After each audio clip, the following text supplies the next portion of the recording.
Oh, perfect songs. Perfect songs, Deb. Perfect songs. When Jesus Christ was accused of blasphemy because he knew his identity as God, did he apologize? Did he backpedal? Absolutely not. The person he was, the identity he was as a divine being, he did not apologize for knowing it and living out of it. Co-founder of Unity, Charles Fillmore, had an amazing revelation about the correlations of the 12 apostles and strengths that each of them represented, powers that each of them represented, and he developed a thought system that correlated with this revelation that he had through his scripture study, and saw that the 12 apostles each represented a power, and the 12 months, he set up a system that we could meditate on the 12 powers, one per month, only you don't have to only do it one per month. He also saw a correlating color, that when you focus on this color, that power within you would well up inside of you and strengthen you. In the month of February, the power in this Unity thought system that we focus on to develop the power within us is strength. The power of strength resides, he saw, that each one of the powers resides in a different aspect of the body, in a different part of the body. And Charles Fillmore saw that, I love this poster depicting the powers. Strength resides right back here. Look at that beautiful spring green. The color associated with strength is spring green, and it's right back here. A little higher, okay. The base of our spine region. He called it the nerve center of our loins. And that strength is in each and every one of us, just like Jesus taught us. That the kingdom of heaven is within you already.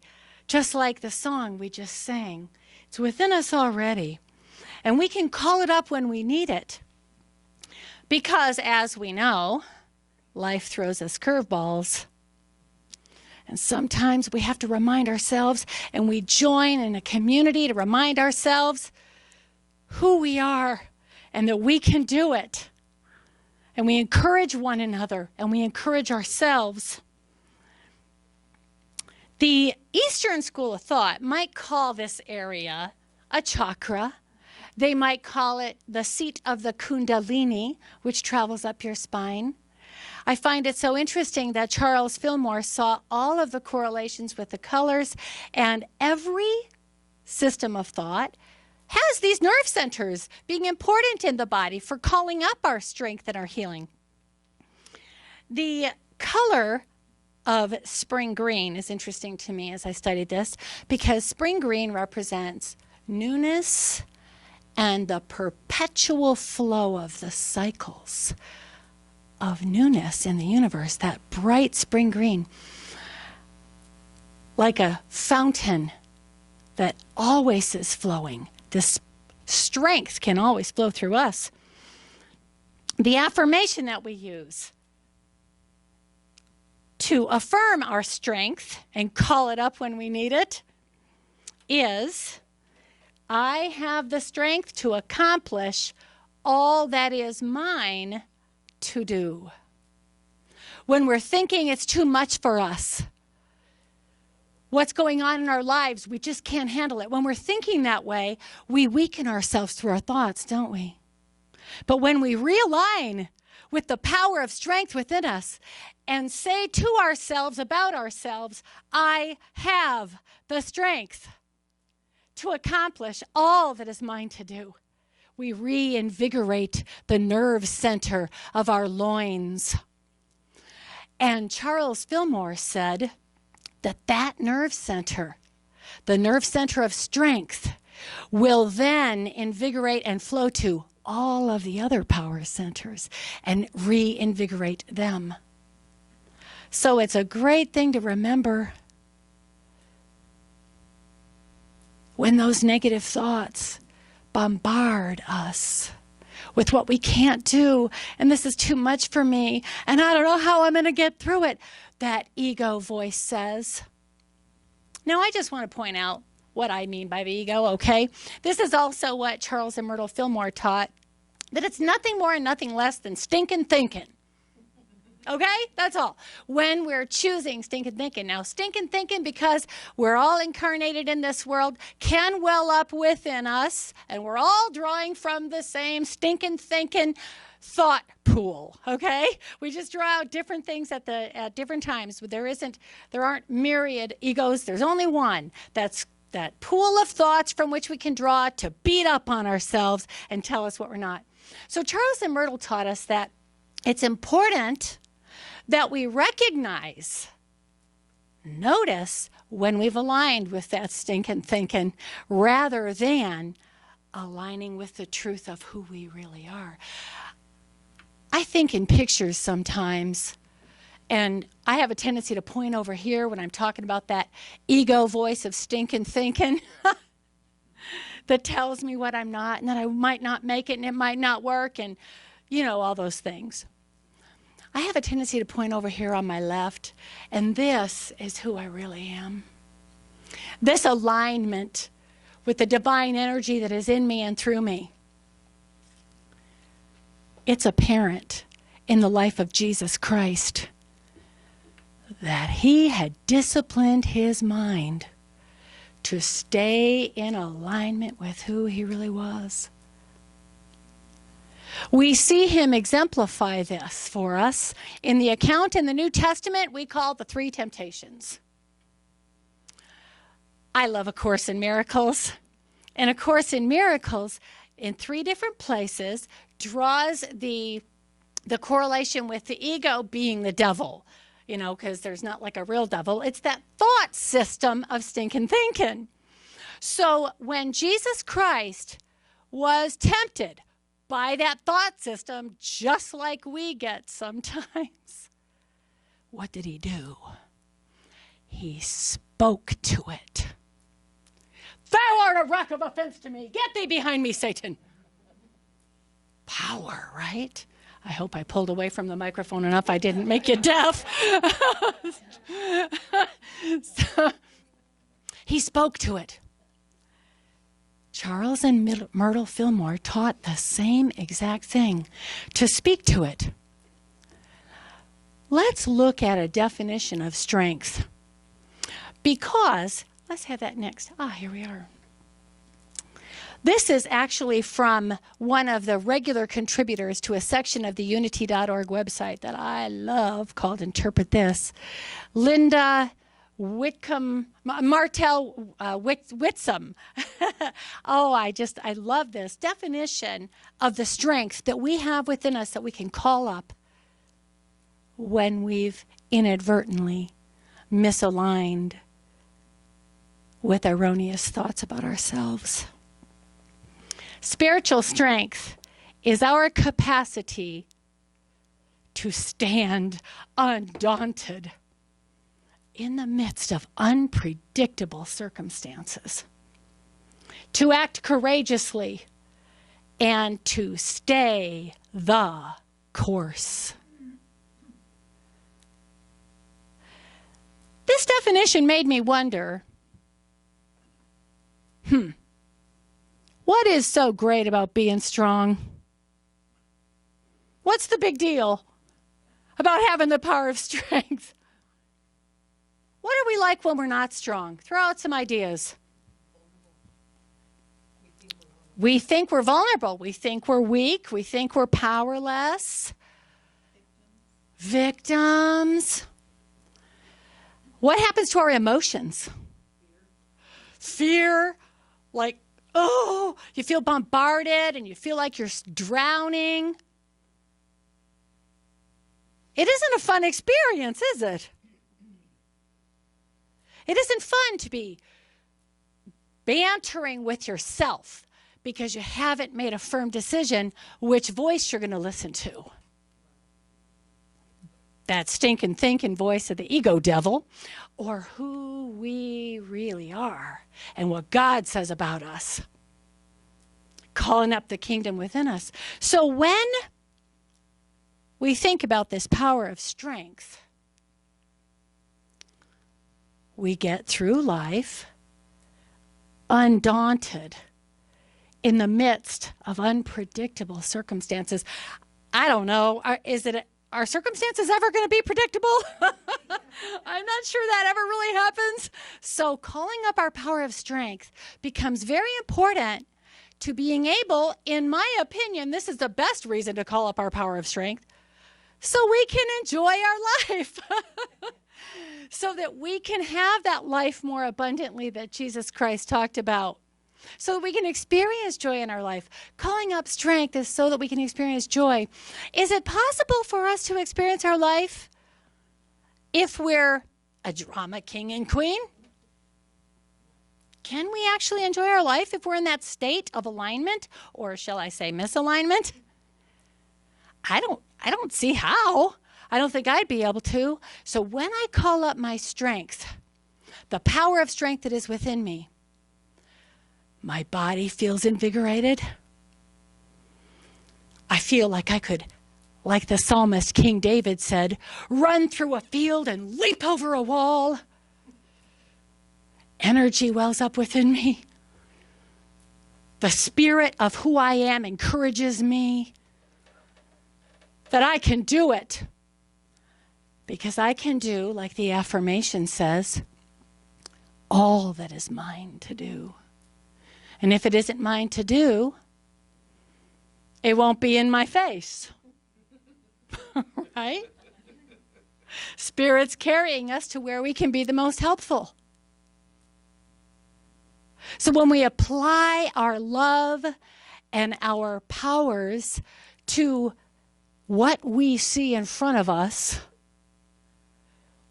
we can be effective ministers of salvation in this world. And what are we saving people from? Nothing more and nothing less than stinking thinking. So that they can know who they are. It's an interesting thing about strength. It enables us to experience joy. But isn't joy an effect? Galatians 5:22 in the New Testament says that the fruit of the Spirit, the fruit of being in alignment, is love, joy, peace, gentleness, meekness, strength, temperance. There are some other things in there as well.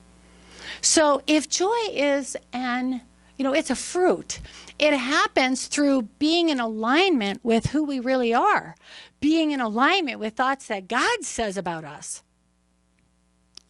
What is the key to staying in alignment? Well, Charles and Myrtle Fillmore emphatically taught there is no substitute for a disciplined mind. And what are we disciplining our minds to do? Simply to choose which thought field we're going to draw from and pay attention to. It's not that the ego's thought field is never going to occur to us, because it is. Our exemplar, Jesus Christ, it certainly occurred to him, which is why he was shouting at it when he was tempted by it. Right? He was speaking to it. It's just that when it presents its ugliness against us, tells us, be afraid, you won't be good enough, people don't like you, you know. All those ugly accuser of the brethren kind of statements. When we notice that, Charles and Myrtle Fillmore taught to notice it, and then, like the Course says, choose again. Just simply choose again. We're not ignoring it. We're not pretending it isn't there. That's resistance. We'd be lying to ourselves. And that would be even further discouragement, wouldn't it? So we just notice it and choose again. Hey, wait a minute. That's not what God says about me. And we do something different with the energy of that thought. But I love the power that Charles and Myrtle taught, that we are to speak to it, just like Jesus did. The power of the spoken word. That's why we here at Unity use affirmations, isn't it? We use affirmations because we're affirming the truth. We're grounding ourselves in the truth so that we are like a tree planted by rivers of living water that shall not be moved by unpredictable circumstances, by stinking thoughts that occur to us. We will not be moved. We can stay the course, even if that voice is there telling us something different. We can choose. This is our faith, right? The first of the Unity 12 principles upon which strength is built is faith. So what's the key to our strength then? Since we want the joy that strength brings, what's the key to the strength? Trusting God within us. Developing that faith, which manifests as trust. Developing that faith, developing that alignment with faith so much that we stay the course even if things look bad. Even if things look hard. Isn't it interesting also that we're not taught in the scriptures to talk about the mountain? Talk about how high the mountain is. Oh, talk about how solid it is. Oh, it's going to be hard. Oh, this is going to be hard. That's actually alignment with the wrong voice. What are we taught to do to the mountain? Speak to the mountain. Be thou removed and cast into the sea. Tell it what is truth. This is what's truth. This is what will happen. This is who I am in God. I am that. I am. Do you feel that power beat in your heart? Oh. It's palpable for me. When I'm telling myself the truth, it's palpable for me. Sometimes my body can't even contain it.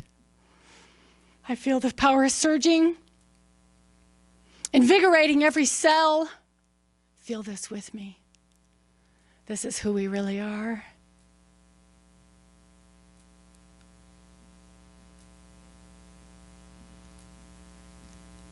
Let's have our third quote by Charles Fillmore.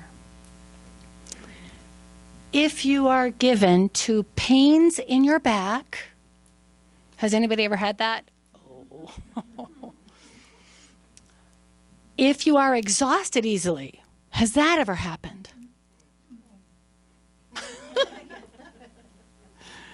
Right? That's why we're here, to encourage each other, to remind each other who we really are, so that we can overcome these kinds of things together, right? Because there's strength through our joining. The amplification of the energy of our mutual intent is amplified and far more powerful, exponentially more powerful, because of the fact that we encourage each other and remind each other, so that when we feel pain in our back, or if we're exhausted easily, Charles Fillmore says, you may know at once that you need treatment for freedom from the thought of burdens. Freedom from the thought of burdens. We meditate on this a lot, don't we? Giving our burdens to the Lord. What does that mean? Giving our burdens to the gracious, benevolent, omnipotent God the Good that wells up within us, capital S, self.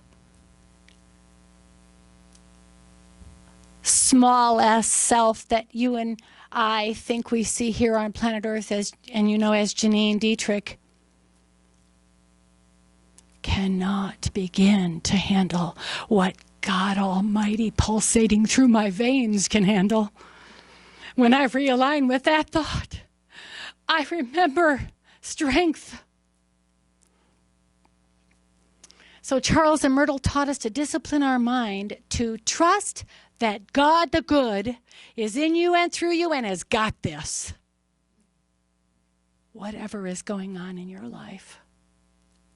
No matter how bad it might look on the surface, all things really are working together for good, Romans 8:28, and we can learn to trust that. The benevolence of this universe.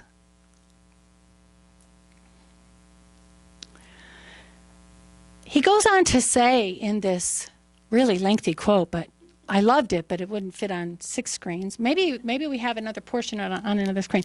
Eliminate from your mind all thoughts of the burdens of the world, the burdens of your life, and all seeming labors. Wow, how often do we misalign with monkey mind, the egoic thought field, the devil, and start ruminating on, oh, what do I have to do? I've got to do this, and I'm going to do that, and ruminating, stuck, okay? Stuck in those thoughts. This is when we speak to our nerve center and call up our strength and use the power of our minds to eliminate the thought of burdens. It's not my burden. A Course in Miracles says it this way: I did not create myself. Therefore, I am not responsible for myself. I have had a tendency in my life to call myself Little Miss over responsible. What do you think that did to me? Oh, drained, tired, exhausted. And when I started studying the Unity thought system and the thought system in A Course in Miracles, I realized I keep depleting myself. That's when I learned to begin practicing disciplining my mind to align with trusting God and what God says about me. The burdens of your life and all seeming labors. Because after all, if it is yours to do, our affirmation says, you'll have the strength to do it. And if it's not, it actually will go by the wayside. Because you are being carried in every moment to what you are to do. You know, some people think that our purpose is some big out there. I have to find my purpose. When in fact, it's some important right here, right now. Loving this, loving the people around us, being helpful where God calls us to show up and be helpful. I had to do a first-time thing this past week, an eviction. I've had rentals for years and years, and in the 28 years or something that I've had rentals, I've never had to do an eviction. I've always had such good relationships with my tenants. It's just never needed to happen before. And I had to do my first ever eviction. It was not fun, but boy, I had myriad opportunities to practice forgiving the illusion that anything perceived to be outside of me could hurt me. Myriad opportunities to practice what I already know. Until eventually someday I'll get so good at it. I truly want to be like Jesus and Charles and Myrtle, because I'm going to put them right there in that category. I don't think they made that claim, but I'm going to for them. They could heal the sick instantly, right now. Do you know that nothing less will be okay with me? That's where I want to head. I can't hold a goal that I think isn't attainable. Jesus says we can do greater works than he did because we are that. Charles and Myrtle, absolutely, in their presence and through their tutelage of disciplining your mind, you could have instantaneous healings of all manner of bad things. I want to get there. I know I have the powers within me. I am that, and so are you. We are. And we can continue to encourage each other toward that end. Another interesting observation I made in studying for this talk today about the power of our strength. We learn a lot of things about ourselves and the character of God within us through looking at nature, don't we? The trees that I'm going to use the word, that are stubborn, rigid, immovable, inflexible, not teachable. When the fierce winds of life bombard those trees, what happens to their branches? They break off. There is strength in our resiliency, in our allowing, in our being humble enough to be teachable, open-minded, flexible, not rigid. That is an aspect of strength. My dear tenant that I had to evict along the way in renting from me, somewhere along the way she got addicted to drugs, and it's changed her life in the last 6 months. All I could think was loving thoughts for her, and I told her I'm going to, even while the police were there to remove her from the premises. I told her, I'm going to pack all of your stuff up and all of your furniture. We're going to put it on the upper lot for 3 days. Please find someone to come and get it so you do not lose everything. I didn't have to do that, I guess, but that's what Spirit told me to do. I believe in that moment it was how God called me to live my purpose in that moment. To not be a teacher of guilt, as A Course in Miracles would call it. That strength that I had the legal right to just get rid of it all.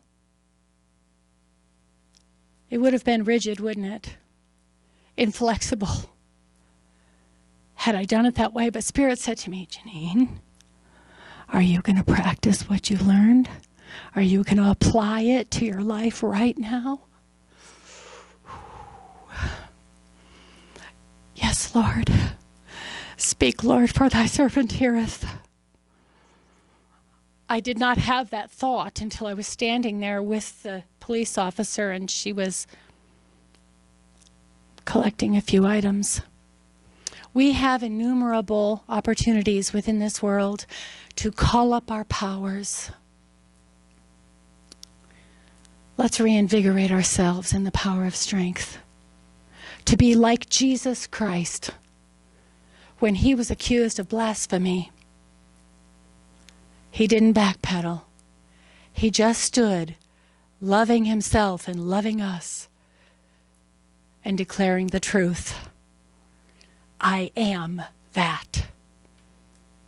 I am. Let's focus for a moment on our low back. Perhaps put your hands on your low back.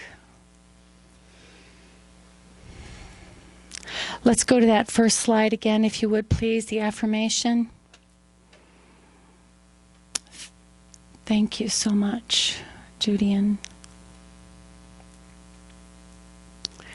Imagine bright spring green, new life, filling this nerve center, spinning and reverberating out and down and up and around and through every cell in your body.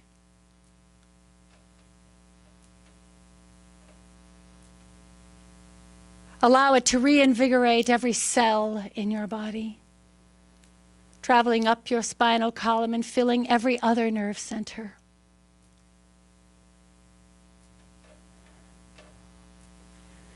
Feeling life force energy flowing through us.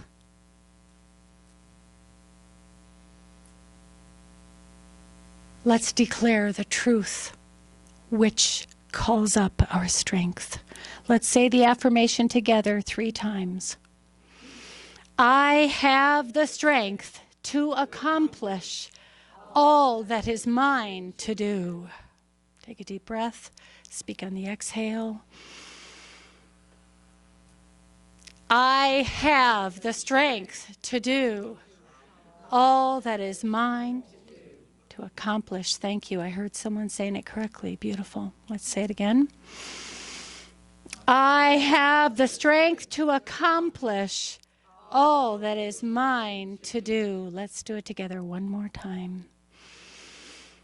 I have the strength to accomplish all that is mine to do. Allow that energy to flow into you and through you.